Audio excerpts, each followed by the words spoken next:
Dieu a dit à Adam et Ève que s'ils goûtaient aux fruits interdits, ils allaient mourir. Et lorsque ils ont goûté aux fruits interdits, ils s'est rendu compte qu'ils ne sont pas morts.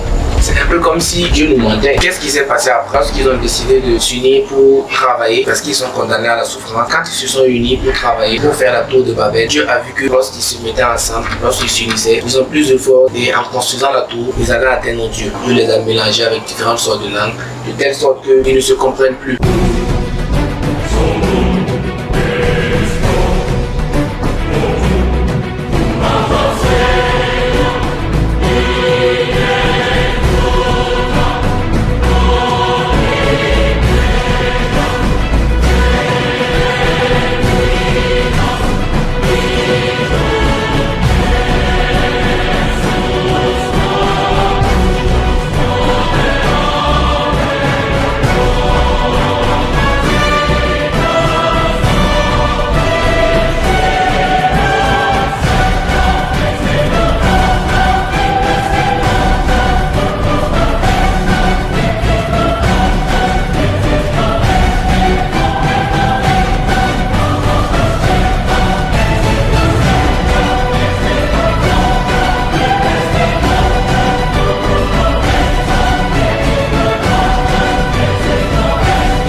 Monsieur, chers téléspectateurs de Yessas Compagnie, bonsoir.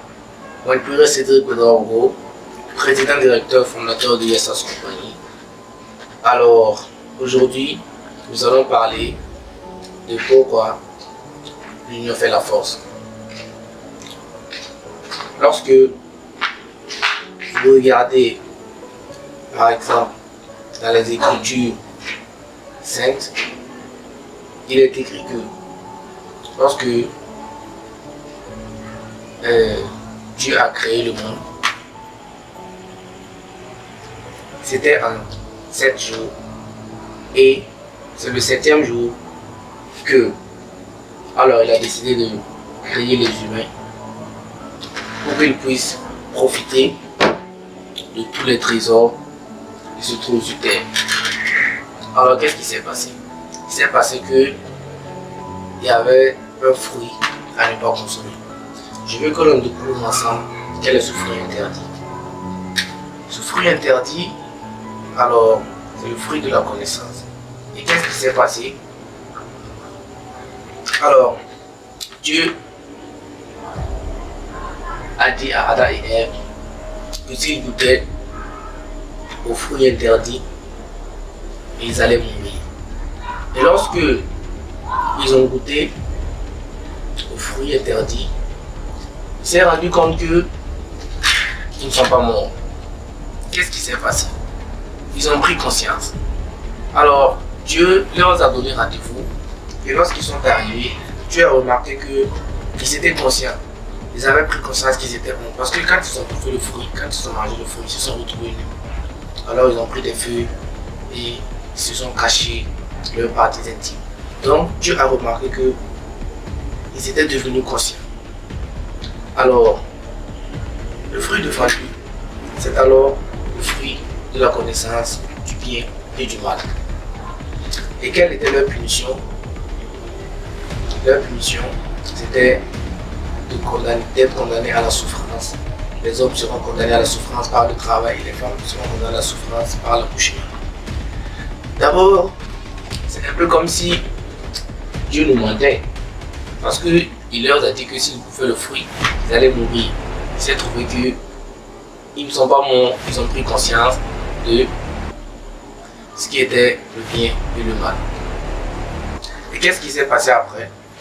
Lorsqu'ils ont décidé de s'unir pour travailler, parce qu'ils sont condamnés à la souffrance, quand ils se sont unis pour travailler, pour faire la tour de Babel, Dieu a vu que lorsqu'ils se mettaient ensemble, lorsqu'ils s'unissaient, ils ont plus de force et en construisant la tour, ils allaient atteindre Dieu. Dieu les a mélangés avec différentes sortes de langues, de telle sorte qu'ils ne se comprennent plus. Ils ne parlaient pas le même langage, ça veut dire que ce sont des métaphores, donc c'est pour dire qu'ils ne parlaient pas le même langage scientifique, ils ne parlaient pas le même jargon. Imaginez que moi, je vous parle des tonalites ou des péridotes ou des gisements syngénétiques de sulfure, vous n'allez rien comprendre. Donc, ce qui s'est passé, c'est que lorsque les gars travaillent à l'entreprise, ils ne parlent plus le même langage. Comme lorsque on était au CERN, dans l'accélérateur de particules, avant Internet, pour pouvoir discuter. Si moi, je disais à un monsieur que nous allons rechercher le gisement dans des filons de quartz, il fallait que ce monsieur il cherche dans un dictionnaire qu'est-ce qu'un filon et qu'est-ce que c'est que du quartz. Il fallait qu'il s'imprègne d'abord du langage. Ou si je disais foration, le monsieur il peut croire que j'ai voulu dire forage, pourtant c'est foration. Donc, c'est le jargon qui s'est différencié. Les gens se sont mis à parler des langages scientifiques, des langages de travaux, des termes spécifiques. C'est ce qui empêche l'évolution. Alors, comment on peut s'en passer de cela?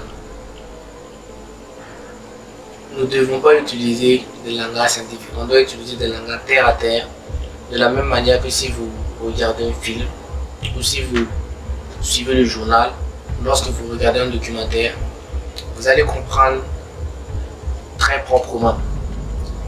Ce qui fait que certaines localités et certains pays ne se développent pas, c'est parce que les scientifiques sont ennuyeux.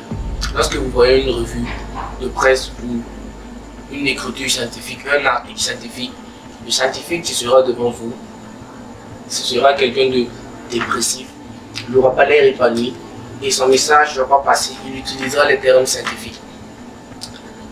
Bon, vous comprenez que je suis un homme intelligent et chaque fois je me demande comment Einstein voyait le monde dans son temps. C'est parce que c'est carrément idiot d'être la personne la plus intelligente. Si on dit que Einstein est la personne la plus intelligente dans son temps, ça veut dire qu'il était entouré que de personnes bêtes.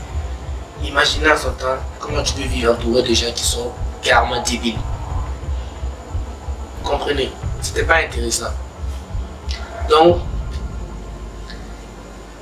nous optons pour la vulgarisation. Quand on parle de vulgarisation, c'est nous qui servons la vulgarisation. Alors, si nous nous unissons et que nous prenons conscience du bien et du mal, nous allons pouvoir décider de comment nous allons accélérer notre développement. Quand vous prenez des métaphores, essayez de développer ça et d'essayer de mettre ça au contexte du jour.